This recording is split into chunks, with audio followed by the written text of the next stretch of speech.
Hello. Hi. My name's Nigel. I'm a Gemini. I like to take long walks along beaches. No, it's Sunday, April 27th, and I've been watching soccer on television most of this morning because I just needed to lie there and just be. And it just took my focus away from the fact that I can't turn my head off. It's weird. It's like I sit, I meditate, I do my thing, I do my breathing and all that stuff, and couldn't sleep last night. I had 2 hours sleep. Not enough. So it will catch up with me. Oh, that water tastes funny. Okie doke. Yeah, this glitch is for us. Hello, comrade.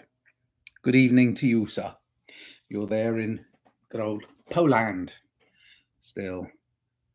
You're going to come visit us in the States? That would be nice. Come and visit us in the United States of America. I'm in grey, overcast California, Southern California, but it's normally hot and sunny. Today is an unusual event.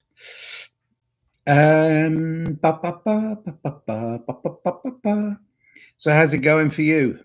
What's going on in your world, Conrad? Because in mine, I missed a night's sleep.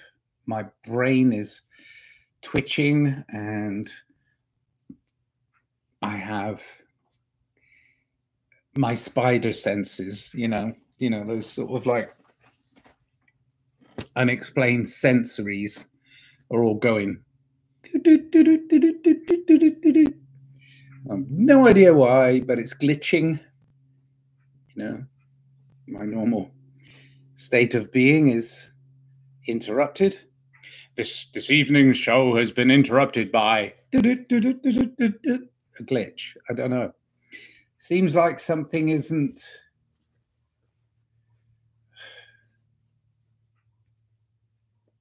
off kilter. So it's like, whoa, like a house of mirrors.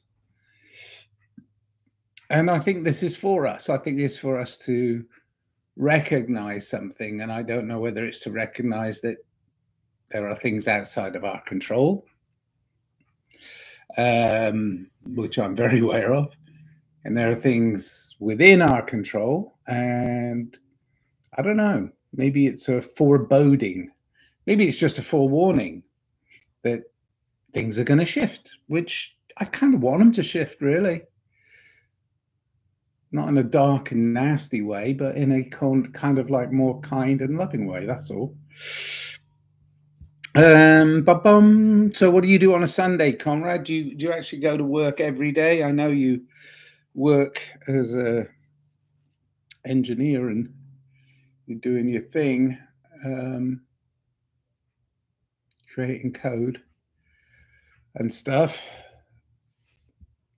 Not sure, but am I in one place? So no plans to travel further than 200 kilometers. Right. Well, I can take you to interesting places, though. Very interesting places. Yeah, that's kind of like you're talking day trip or maybe weekend, 200 kilometers. Yeah. I've no plans to go abroad at the moment, but I don't know. I get this feeling that Europe beckons somehow, and it does often for me because obviously I spent the first 30 odd years of my life in England, and then I went traveling just yesterday.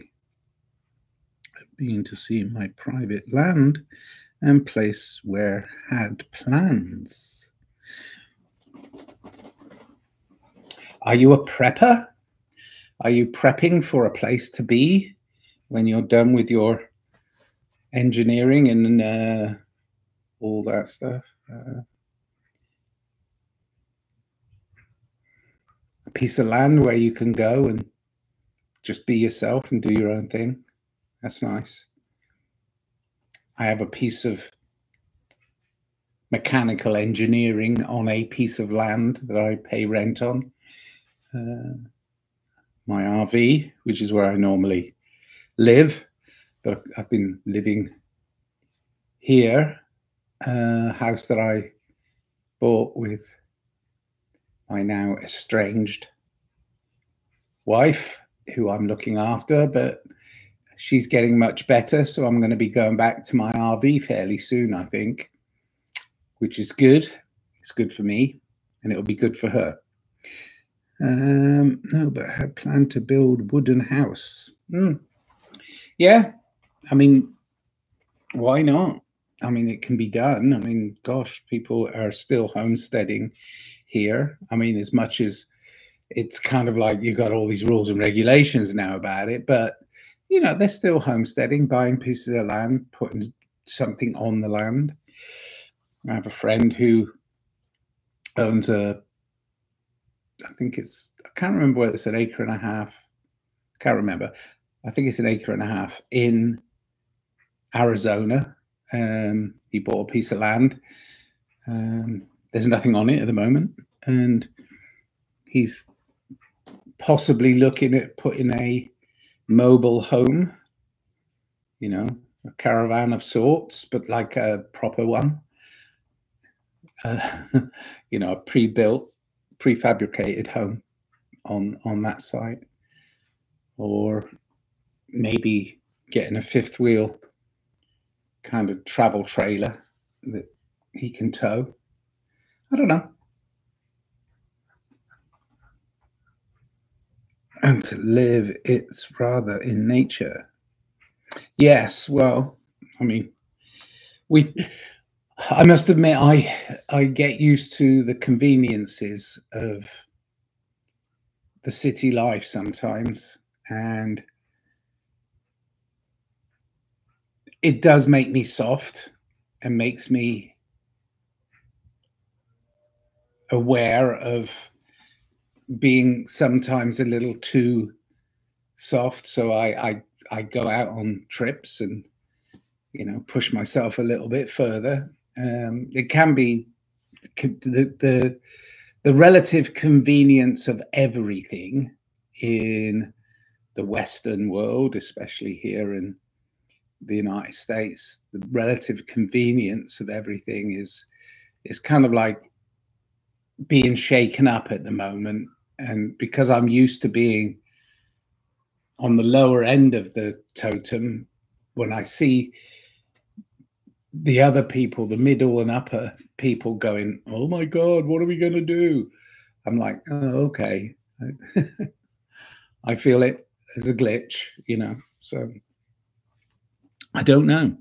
Taxation is going through the roof here in California, and it's very expensive to live here now compared to what it was 10 years ago, 20 years ago, you know, but it's recent, very recent, last few years, it's kind of gone stupid, and it doesn't match your income at all. There's no index linking of anything really. I mean, they say, oh yeah, well, we've got a minimum wage. It's like, yeah, that minimum wage may have been set at a time when you could purchase things with it, but not anymore. You can't get much for your buck here. All right, started just before COVID and war, and that changes my plans as well. Yeah, not allowed to build it, got connection to electricity allowance to connect. Yeah. Yeah, it's tough. It's tough. Rules and regulations are changing. Things are changing. And future plans have to be reeled back in. I mean, this house I bought, gosh, ages ago with my wife before, before we had children, and her plan has always been to you know, upgrade from that, maybe get another house, maybe rent this one out and go live somewhere else. And that, you know, she wanted to, at that time, there was a very small window, but it was a very small window of time, because I think we bought this in the late 90s. There was a window where we could have maybe done that, but the everything's changed. So I think part of my ex is Julia. Part of Julia's problem is she's not able to let go of her original plans. You know, it's like, but a lot of people are like that too, in general, where they make a plan and then they're going to stick to it no matter what. And no matter what the circumstances change to that affect that plan, they're still going to go barrel down on that plan. And that's how we end up with people just, you know, not being able to cope with the reality of things. It's because they're not able to bend. There's no bend. It's just all stiffness. I've got to stay fluid. Building a house currently is much more expensive than a couple of years ago. Oh my gosh. Yes, indeed. Indeed it is. Indeed it is. Everything's more expensive. And, you know, we would like to look forward to some sort of retirement from the rat race. I kind of, it's arrogant of me to say so, but I kind of never did think that I'd ever be able to retire. I thought that retire from what? I don't really work. I do music and art. I've done some jobs which have been laborious and made money, but I mean, I just couldn't stand being part of the workforce. So I opted to work for myself doing music and art, and it paid me pretty well for a while. But of course, that all got sunk into this plan that my wife at the time, Julia, had plans for, and we had kids, and it was, you know, moving targets. And now I'm in a position where my kids are grown up. They're finding it hard to get started in the workforce because the prices have changed, everything's changed, and Julia's still trying to cling to the plan that she put in place long before they were born, which is, you know, I mean, it's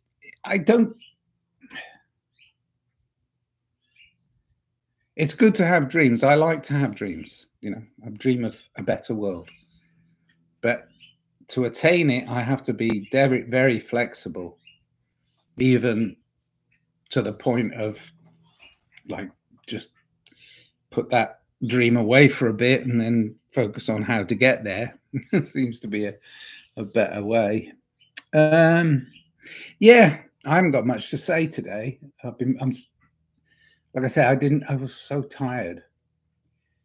I am so tired. So yeah, didn't sleep well. But that's about it for today. I don't think I have anything more to add. Anything you want to ask me, Conrad? You're the only one who's joined me today. All right.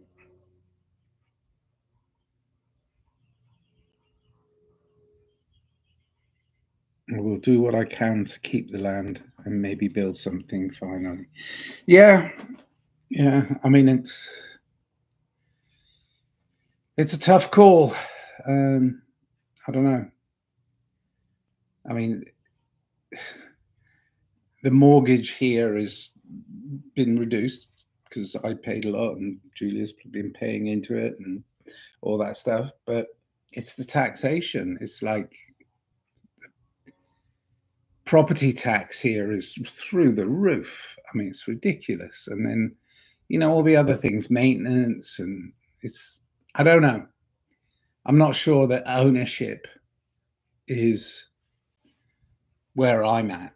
I mean, it's not that I don't approve of ownership. I think people want to buy their own place and maintain it, that's great. But the cost of maintenance now, the cost of everything. In fact, the cost of sanity in this world. Yeah. Crazy, crazy. I don't know. I mean, I'm hoping that we can get past this current glitch in the way in which we operate within our human interfacing. I mean, as long as we can start caring for each other, I think that we've got a possibility of growth. And if we don't keep caring for each other and we start isolating ourselves and, you know, bucking away from people, you know, just just escapism, I don't think that's going to progress anybody. I mean, we've got to interact, even if we're interfacing with the system that's corrupt. We have to just say, well, it's corrupt, don't do this, you know. I mean, we've got to say something, got to do something. We can't just sit on the sidelines and go, I hope it works out. We have to do something.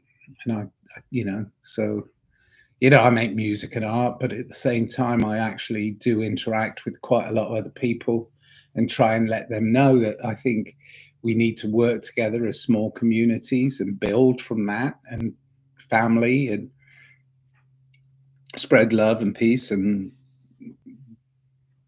you know, advance mankind through lack of conflict as best we can. Yeah. All right, that's it for today. 16 minutes, whatever. All right. And yeah, keep loving each other, keep pushing. And that's it. Happy Sunday. See you, comrade. Corruption is part of the system, yes, but the system itself is us. We are the system. So if we're not corrupt and we're within the system and we get enough influence on enough people by being kind, caring, and understanding, then hopefully the system itself will shift away from this corrupt financial system. If you're talking about the financial system, this is the main problem, is greed. And I think that many people want to own everything so as they can bleed everybody dry. And you've got to be really careful, because greed can kill you, because greed is a infectious disease, I think. You know, the more you have, the more you want. And it's like, no, stop. Be sensible. All right. Cheers. Poland is hierarchical. Yes, it is. Well, the world is a hierarchy. It's actually a patriarchal hierarchy, and in certain areas it's shifting towards a matriarchal hierarchy. But what we've got to get rid of is the whole idea of there being a hierarchy. If we can see each other as willing participants in a greater system, then we can actually work with each other. But we have to see each other as eye to eye, you know, eye to eye. We can't keep building these ridiculous pyramids where, you know, the trickle down theory doesn't happen. You know, to be free is important, to understand that freedom means you don't get called sir. You know, it's a dodgy system. People shouldn't be looking up to each other. They should be looking across for each other and looking out for each other. Right. Cheers, comrade. My name's Nigel. I like to take long walks along beaches, and I'm a Gemini, and I make music. Make music and art, and have fun when I'm not too tired. Cheers then. Bye.